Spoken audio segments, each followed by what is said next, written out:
Welcome to the Rim Break Rodeo. We hope this video helps. You're starting a Google website now. Sign into your Google account, then open Google Sites and click the plus to create a new site. Choose a template or a blank canvas based on speed versus customization. Template speed launch while blank gives full control. Name your site and add a favicon so visitors recognize it. Once done, select a header type and base layout to define navigation structure. This early choice shapes user flow and editing efficiency later. Now build the core pages and content. Create home, about, contact, and any subpages, arranging them in a logical hierarchy so visitors find information quickly. Use section layouts to combine text, images, and buttons. Embed Google Drive files, maps, or HTML snippets to extend functionality.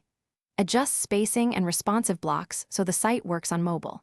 Make sure to configure page visibility and navigation labels. These control discoverability and user flow, and they matter for both usability and future edits. Finish by clicking Publish and choose either the default Google Sites address or connect a custom domain. Follow prompts to verify ownership when needed. After publishing, test the site on desktop and mobile.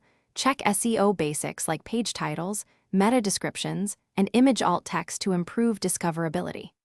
If something breaks, clear your browser cache and cookies, verify page and file permissions, and use Preview as visitor to reproduce issues. Then make the fix.